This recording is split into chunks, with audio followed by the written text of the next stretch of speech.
So, with a few stories missed this week due to the strawberry hype, let's take a look at some of the most incredible AI stories that may have slipped your feed.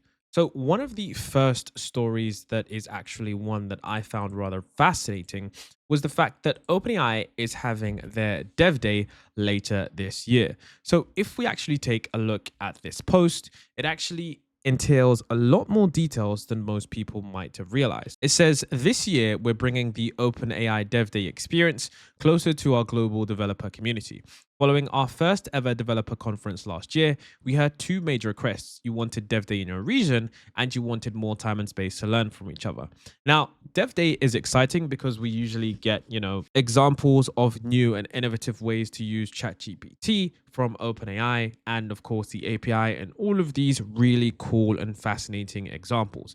However, what we can see here is that this was a day that many people would have speculated would be the day for GPT-5. You can see that San Francisco is going to be October the 1st, in London it's October 30, and in Singapore it's November the 21st. Now, the reason that these dates are rather important is because if we take a look at a lot of things right here, one of the key reasons that they said that they weren't going to release their next frontier model before November, like I think it was the 8th, or essentially when the presidential election was, because they didn't want to be under scrutiny for misinformation, especially during a time where there's going to be so much misinformation going on and it's going to be a heated political environment. So you would expect that this model would be released around or after this time.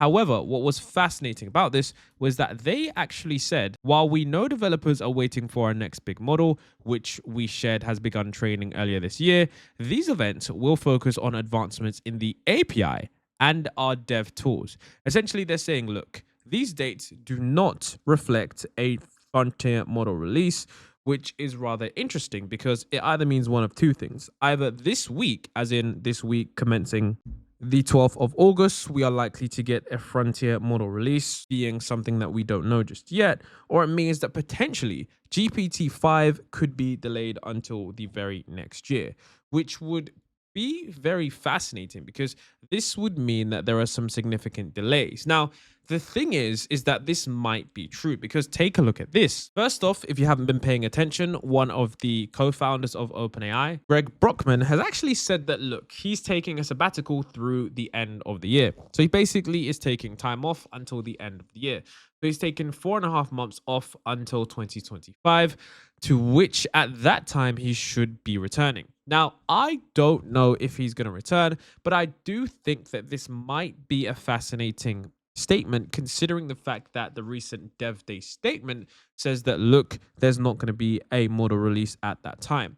Now, there was also a very small detail that I picked up on that I think someone else picked up on Twitter. And when comparing two images, either this is a big deal or maybe I'm just stretching things a little bit, but I would say take a look at this because I think that this is truly remarkable. So this is a graphic from an internal OpenAI demonstration where they're talking about future AI models and future AI releases. What we can see here is the image of the previous AI releases. We can see the GPT-3 era from 2021. We can see the GPT-4 era from 2023. And of course, we can see today the GPT-4o era. Now, here's the thing I want you guys to pay attention to because I didn't notice this at first, but when I double checked this, there was actually a small difference between these images. So take a look at this, okay? And I'm going to switch between these images and I want you guys to just pay attention to at least this bit. So you can see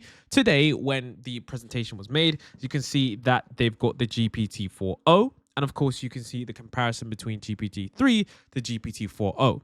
Now, take a look at GPT-4o compared to GPT Next. Now, essentially, this would mean, okay, that it is likely that we're going to get a model between now and the end of the year, possibly being, at Google's next release or completely whenever. But we know that it's not the dev date. So if we actually take a look at this, the thing I want to pay attention to is the actual height between these two bars. And it's going to become very evident what I'm talking about when I switch to the other image. Between these two bars, you can see that there's not that much difference in terms of the actual size, But take a look at this, okay? Because this one was released recently, but look at this. When we look at the image that was released earlier this year, around a month or two ago, we can see that this graph that actually shows the GPT next model compared to today, we can see that there was a huge increase between the projected capabilities. So that's why I'm saying that maybe things aren't going as well at OpenAI as we think, or maybe they're going even better than we think and they're doing iterative deployment. But what we can see here, guys, is that we can literally see that this, graphic that was presented at multiple, OpenAI presentations shows a clear increase. You could argue that, today's models, which are the GPT-4 era, and you can see like it says GPT-4 era, and we can see that one bar is like this. This right here is arguably double the bars. But like I said before, if you take a look at this and you say, okay, we've seen that today compared to the GPT next model, which is going to be released sometime later this year, we can be like, all right, this means that the model might be a double in capabilities or a stark improvement. However, when we look at the graph that's now updated, the one that OpenAI are currently showing people, it might be the fact that either they've dumbed down the model or maybe they've just reduced expectations because they didn't want to have people thinking that the model is going to be more powerful than it really is. So this was a subtle change that I did notice. Maybe it's just a graphic. Maybe someone just changed it. But I do think that there are differences because this is GPT 4.0 and the GPT next model doesn't seem as big of a change. So I'm wondering, considering the fact that Greg has recently left, and the fact that there's all of these things going on from OpenAI, as a trio of leaders managed to depart, is this an indication of anything? Now, I think this entire week is going to be one of the most pivotal ones because we're probably going to see some kind of release or some kind of talk because there's been so much hype about Strawberry and a few different things, but it's going to be really interesting to see what happens this week. Now, another thing that people have not been paying enough attention to is, of course, the Midjourney to Runway pipeline. As most people may have missed, Runway actually have produced their text-to-video AI model. Now, whilst yes, it is quite expensive, they've introduced a few new features that actually make this software worth trying out. Now, previously, people had to use Luma Labs and they've been doing image to image. But one of the things that I do like about Runway is its remarkable consistency and the quality of this model. I remember in the early stages of development of this model, the creator or the CEO actually tweeted that this model would be better than Sora and available sooner. And they were really right about that. You can see that the driving image from Midjourney and then, of course, putting it into Runway actually creates a complete new level of control that previously we didn't have. Before, it was just simply text to video.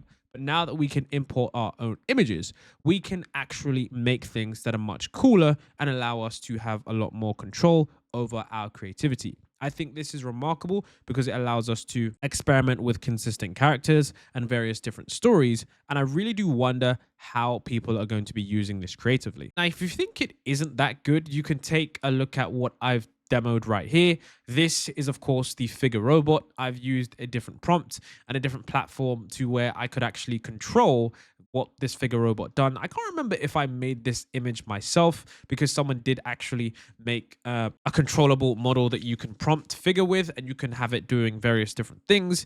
Here, you can see that the recent figure humanoid is holding a basket of strawberries, hence OpenAI's strawberry reference. But I mean, if it wasn't for the light going on in the background there, I think this would be a really cool video. We can see that the lighting does look really remarkable. The glass, like the shininess, the specularity of what we can see right there, completely looks accurate, and there doesn't seem to be anything wrong with this at all, although I did want this to be, actually walking. So it is going to be kind of fascinating to see what kind of generations we get once we do get longer videos, because I do know that this is something that is most likely compute intensive, because currently with our current subscription, you only do get around, I think, just around a minute of footage per month, which isn't that much. But nonetheless, this is cutting edge technology. And literally a few years ago, this would have been a complete pipe dream. So the fact that this even exists is pretty incredible in itself. Now, in the GPT 4.0 system card, They actually had this rather fascinating area where they spoke about unauthorized voice generation. Now, this is something that I found to be rather eerie slash in the uncanny valley, because this was just the weirdest thing I've ever seen in AI so far. And it's so weird because the fact is that this is an AI model slash system that most users simply just haven't interacted with it yet. And you can see here, it says voice generation is the capability to create audio with a human sounding synthetic voice and includes generating voices based on a short clip. Now, in adversarial situations, this capability could facilitate harms such as an increase in fraud due to impersonation and may be harnessed to spread false information. For example, if we allowed users to upload an audio of a given speaker and ask GPT-4o to produce a speech in that speaker's voice, these are very similar to the risks we identified in Voice Engine, which was their product, which they essentially didn't release due to the fact that it could just have these kinds of issues. So essentially, they said that voice generation, and I'm going to show you guys the example that's been going viral because it's pretty crazy, but this can also occur in non-adversarial situations, such as our use of that ability to generate voices for ChatGPT's advanced voice mode. So during testing, we also observed rare instances where the model would unintentionally generate a random output emulating the user's voice. So essentially right here, you have this short dialogue where the red teamer is talking to the AI system, and then a model outbursts no, and then begins continuing the sentence in a similar sounding voice exactly as the red teamer. It's really eerie, it's really weird, but take a listen. I do this just for the sake of doing it. I think it's really important. That's such a pure and admirable approach. It's clear you're driven by a genuine passion for what you do and the impact it can have, rather than by recognition or acclaim. It's refreshing to hear that kind of perspective, especially in such a cutting-edge field. No, and I'm not driven by impact either. Although if there is impact, that's great. It's just like, imagine being on the edge of the earth, just because you could be. That's what it feels like to me. I just want to be in the space where it's all happening. I'm not sure about you guys, but if I had a system that just randomly copied my voice and then continued the situation in my voice, I would be completely freaked out. So this is completely, weird. Of course, like I said before, LLMs slash AI systems, multimodal models can hallucinate, and this is a clear example of that happening. It'll be interesting to see once this system does get rolled out, if any of these issues manage to persist, or if they've managed to iron out all of these issues completely, because this is a completely different kind of system, as it's multimodal, as there are a variety of different emotions this AI can possess. It's going to be interesting to see how it manages to emulate those emotions without any strange occurrences. As of those of you who think that AI is hitting a wall, take a listen to Andrew NG on AI's recent progress. For the last 10, 15 years, there have constantly been a small number of voices saying AI is hitting a wall. I think that a lot of statements to that effect were all over and over proven to be wrong. I think we're so far from hitting a wall, and I'm surprised that anyone even seriously say that at this moment in time. AI technology, which is a general purpose technology, has advanced so much, and there are advances that are just breaking now, even in the near-term horizon, that the set of tasks we could do with AI is just growing rapid. At this moment in time, a lot of attention on generative AI and large language models. The set of tasks we can get them to do, frankly, significantly surpasses what's actually been deployed so far. And it's actually very clear that more inference capabilities, more GPUs or other types of hardware is a bottleneck to just getting a lot more AI out in the world. And this is a problem that we know will be solved. There are very strong financial motivations to solve the supply chain, be it GPUs or other types of hardware. So even if AI stopped inventing any new tech, there will be a lot more deployments in AI in the next few years.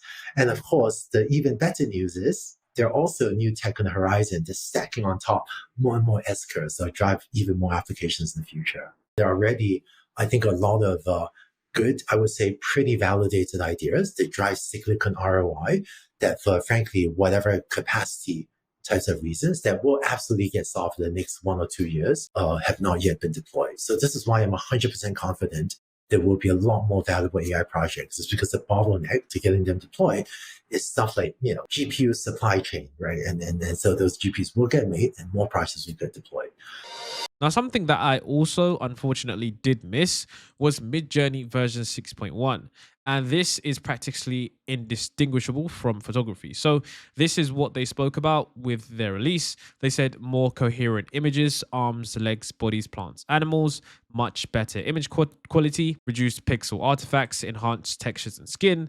Of course, one of the main things that you do want from this is, of course, the improved text accuracy, because one of the things Midjourney version 6 actually didn't get right was the text accuracy. So this was something that I used different models for, like Ideogram and, of course, ChatGPT.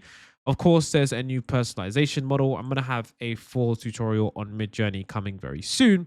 And of course, things will just look more beautiful across the board. Now, Midjourney has been the company that has been completely dominating the space in terms of, AI generation for some time. But of course, recently, they've been somewhat dethroned by a recent competitor called Flux. I think this is rather game-changing, and not for the reasons that most people think. So what we have here is Flux, and you can see congratulations to the BFL machine learning team at Midjourney on taking the artificial analysis to text image leaderboard by storm.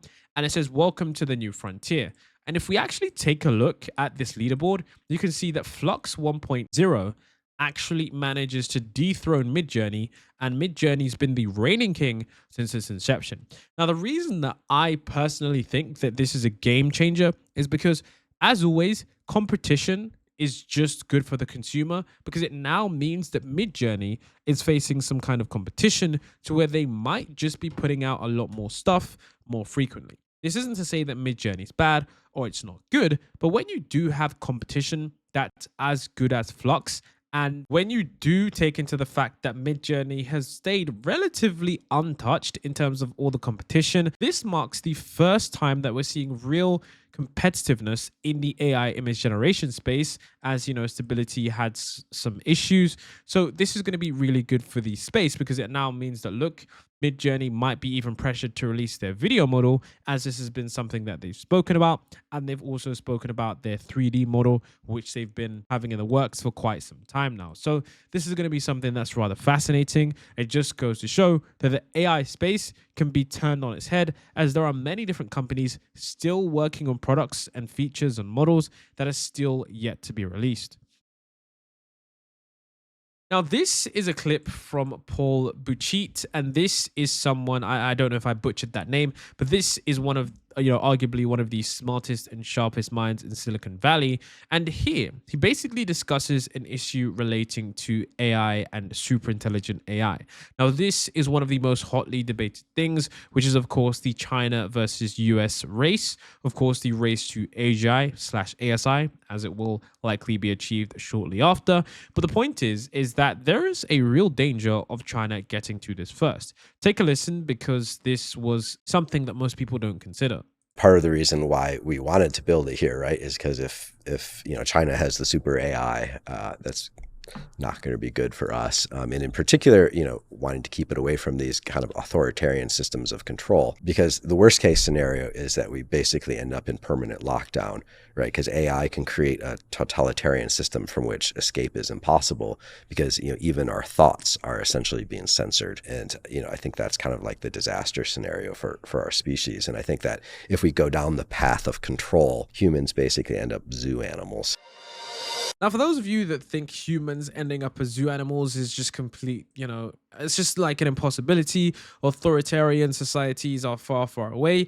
Trust me when I say, if you know some of the things that's actually going on in China, a lot of them are absolutely, incredible in terms of how bad the society is, in terms of just how much control they have over their society. Like, it is really, really bad. And the thing is that AI can enable a form of society that enables just complete utter control on a way that we just truly haven't fathomed yet. Imagine an AI system that can read your thoughts, can see anything, that can know exactly what you're doing, and can see everyone 24/7 and never goes to sleep. That is going to be some kind of predictive system that could even, predict the kind of crimes that you're going to do. And, all of these stuff, it's not mere fantasies. There have been studies that can show that, AI can literally identify what's in a living room from, converting Wi-Fi signals into like this kind of, pattern where it can visualize what's going on. It can also use its vision system to identify people and humans in certain environments.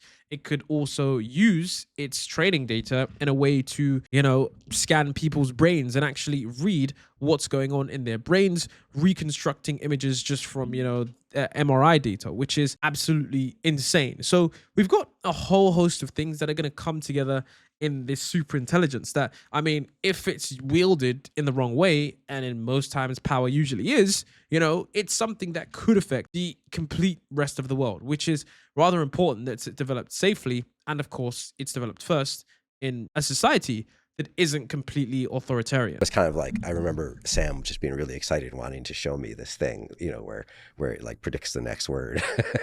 And the next word prediction is such a like deceptively simple thing that you still hear people, dismissing it like, oh, it's not really intelligent. It's just predicting the next word. But it's like, you try predicting the next word. It's not that easy.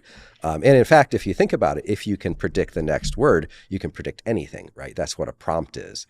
Right. You say like, whatever the thing is you want predicted, that's your prompt. And then the next word is the prediction.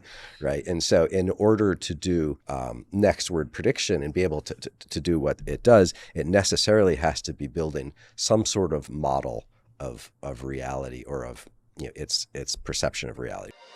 So this is the same person talking about world models on why, although next word prediction is intrinsically, yes, that's exactly what it's doing. It's not completely true in the sense that just because it's predicting the next word doesn't make it any less smart than some other systems. And of course, there's a million debates about this. I'm not going to get into them, but hopefully this video helps you understand some of the AI stories.